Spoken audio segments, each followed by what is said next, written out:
Yeah, and Christian music, they have conferences, go to them. You know, if you have the chance to go to something in person, that's where you're going to meet people who are at the same point as you. And what I've heard over time, and what I heard at the beginning and didn't necessarily believe, is that you write with the people who are starting when you write, and then you watch everybody kind of do this rise thing. And it's real. Like everybody who's been working the same length of time for me is starting to have really big things happen. My friend Tracy Richardson ended up the lyric contest winner in the Songwriter magazine. You know, Cool. like it's just, and we started at basically the same time. You know, like people are starting to get cuts with artists, and it's just been really. But you have to find your people, find your tribe. I guess that's what I'm trying to say. Find your tribe, and then just go from there. Doug had a similar kind of question, similar but different. But how have you made efforts to connect with other writers yourself? Like, and then the second part is, how do you determine if you're a good fit? Yeah, analyze what you do. Like find out do a strength and weakness analysis of yourself. Like be honest. What am I great at? Am I really good at this?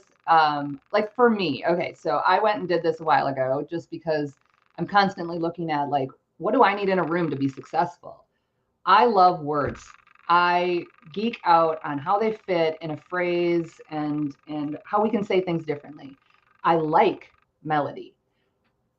But if I can find somebody who's a phenomenal melody writer, I can be a second to the melody in that room, and I know it. And if I can find a melody writer and a producer, we can just go to town. Like a producer that understands what we're trying to go for in the same room. It just, you gotta, and then you have to go in honestly to a room. And if there are rooms that you're in and you're like, that didn't work, go out of the room and try to figure out why. Were you not present in that room? Was it a skill that was missing? Because I've had co-writes where I almost didn't go back and write with the person, but we brought in a third who filled that thing we were missing, and then it's a great write. Interesting. So you have to kind of pay attention to like who's got what skill, and they're not all the same, and they're not just lyrics and melody. Like there's different skills. Some people have fantastic ideas. You want them. Yeah. So I guess those would be the things I'd look for. And then just be really, really completely honest. It's hard to be honest because you don't want to blame yourself for anything either. But I've had things where I'm like, I need to go learn more, you know, and if that's the case, go learn more, figure out what you're weakest in and invest a little in it. Don't you also think, and I think this applies to when you're writing for yourself or if you're co-writing, it's probably not your last song. So like, don't lose sleep if it doesn't come out the best, because you can try again. Yeah, that's absolutely true. And there are some songs that I wrote 10 years ago, 15 years ago, and I pull them back out and bring them into co-writes now. Because there are some of them, not all of them, but there are some of them that they were really interesting ideas. I just didn't know how to write yet.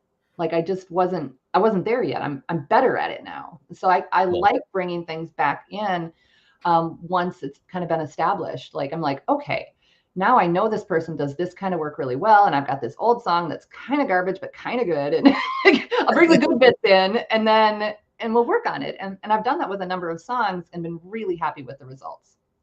Awesome. We had another question in the chat. Coco says, do you have a favorite key to write in? A minor. I love writing in A minor. I like sad, like folky, sad, like bluesy, soulful songs, but that's not really what I write in all the time. I don't know. I'm not usually writing for myself to sing the song either, so that question doesn't connect quite as well with me. I like writing to a rhythm. I like writing to a underlying mood and structure more than a specific key. Because for me, yeah, and like I said, I'm a songwriter, so generally, I mean, an artist too. When I'm writing an artistry, like there are certain keys I loved. I love singing in A minor. It just feels right to me. But I can't do that all the time because people be like, she's boring and sad and all the rest. So I like to vary it up. Do you do any like top lining as well? I know you said you like to write to like rhythm and stuff. Do you ever write to tracks or, you I've done know? that. I enjoy, like when you get in a rut, because every songwriter ever has occasionally gone, yeah, my last 3 songs sounded exactly the same. Like they had the same feel to it. You end up in like a place where maybe you're not as creative as you. I mean, I don't really, yeah, like you're not as feeling as different as you want to. Well, then I go out and find a rhythm track or something else, and I like to let that, like, find a loop and just sing something over it. If you don't know what loops are, Google it. But it's been really, really fun to. Trying to think of the name of the thing I've been using. But anyway, there are different apps for it. There's different places you can find loops online, and you can Google it and find them anywhere. But if you even just play them, don't even buy them, just play them and like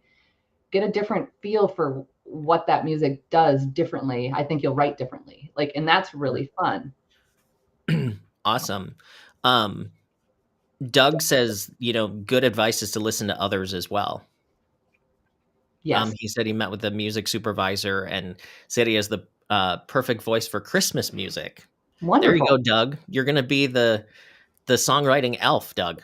I think that's true, Doug. Yeah, like I know your voice, and I think that that's true. Actually, I hadn't thought of that, but that's right. Like trust the people you work with, and yeah, and as you're as you're finding your mentors, as the people who are ahead of you, when they say something that like kind of chafes you, like that kind of doesn't that rubs you wrong, just be aware that almost to a person, they're saying it out of love. They're saying Yeah. it out of trying to make you better.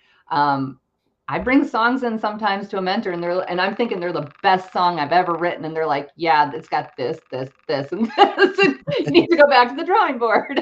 And Yeah. and so it takes being pretty humble.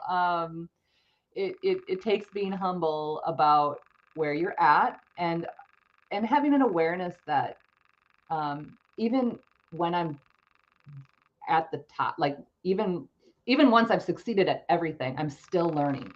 It's Yeah. still a process. There's still growth that can happen if you let it, and I think that that's important.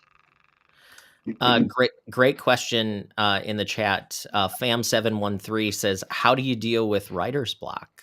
um, Change your location, change what you're listening to, forget about writing for a bit, just walk, like go sit in a busy airport, like go do something that's unusual for you. Go climb a rock, like go do something physical. I think for me, like if I'm if I think that for me, if I'm feeling worn out, it's maybe because I've overbooked myself. I hit a Mm, stretch last month where all the rights were really good and then one wasn't. But I really, because of the releasing songs and all the rest, there was just a lot going on. And so I moved into the next month and blocked 8 days out of my calendar. I said, I'm not writing on any of those days. And it's been amazing because now I've got space for it again. So that helps me. If it's on any given day, go take a walk, like get moving, because I think movement actually really helps shake it I up. ac- I actually have a new video on this channel coming out tomorrow morning that Oh, actually has like I think there's like 8 tips on how to beat writer's block. So it's awesome. perfect timing. Um, and then Paul has another question. He says, "What does your typical rewriting or revision process look like?" It's usually with co-writers, but it happens in all ways. But it's usually looking at like setting the song down for a while, walking away from it, and then coming back to it with fresh eyes and going, what would make this better? Like, and the things that would make it better are, does the verse contrast the chorus? Are they different? Are the lines different lengths, or did I make them all even? Or like or are there's just so many things, but mainly it's line by line. Can that line be Mm. stronger? Can that line be stronger? What's the weakest link? How do I get rid of it? How do I make it stronger? And, does this all make sense? Like it's a song, so it should tell one story. Have I told too much? Have I told too little? Like, yeah, like, because really, if you can stay in one thing for one song, it tends to work pretty well. But yeah, just be able to be your own critic, or find another really good songwriter that you trust and say, hey, what do you see? What are my blind spots on this song? Because I think everybody has blind spots on the songs they write. And Yeah. once you see them, you're like, oh, yep. Yeah. Yep. Ron has a really good question too. He says, with as many songs as you've written, do you catalog them or have a way that makes it easy to find what you're looking for? Yes. And usually I'm behind, but I have an Excel spreadsheet with every song title that I've ever written in it. Anyone that, maybe not from my childhood, but like anything in recent times. It's got the name, it's got like when it was written. If it was for a specific reason, like I write for a songwriters challenge, I'll put that in there. If it has a co-writer, I'll put their names. And then with that same, I'm a photographer and I've run my own business for a long time. And so like I'm business minded too, because it's important. But then in a separate panel of that same spreadsheet, I have my co-writers' names and contact information. And if they're with a performance rights organization, I have those numbers, and just a way so that, 5 years down the road, I know what I've got. And then for me, I work in Google Docs. So every co-write team that I have has their own folder. And every time we write, there's a new folder for that song under their names. So I have it organized, and I'm kind of the organizational geek, because otherwise, when you have a couple hundred songs, like, how do you find them? How do you know what they sound like? So there's, and in those folders, in a perfect world, and I know there's ones that's not the case, but in a perfect world, there is both the lyrics and at least a voice memo of what that song sounds like. Cool. Yeah. Well, I know we have to wrap up today just because of my schedule, actually. But Sarah, this has been so awesome to have you on. I'm going to put back on the screen if people want to listen to your music and check out your site. It's sarahpetersonmusic.com, I believe, if you just want to type it in. But when's the album coming out? There's one more single coming out April 21st. And then I'm on the fence of whether the fourth one is going to be a single or the whole EP. So 8 weeks after that I'll have to make a decision about if I'm releasing the whole EP and just featuring a song, or if I'm doing a fourth single and then the EP. And because I'm new, I don't know. So I'm still figuring it out. It's a rookie thing, but it's okay, because I'm giving myself a lot of grace with this, because I haven't done this before, and it's supposed to be fun.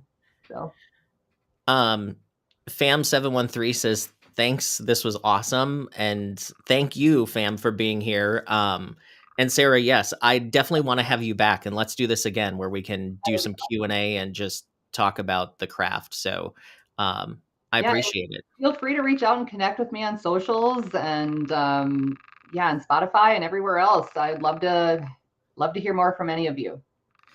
Awesome. Well, Sarah Peterson, our guest this morning on At Home Songwriting. So thank you all so much for joining us. And if you do want to join other free workshops and kind of learning more about songwriting, you can definitely check out our meetup group, the At Home Songwriting meetup group. The address is on the bottom of your screen. Also, the link will be in the description of this video as well.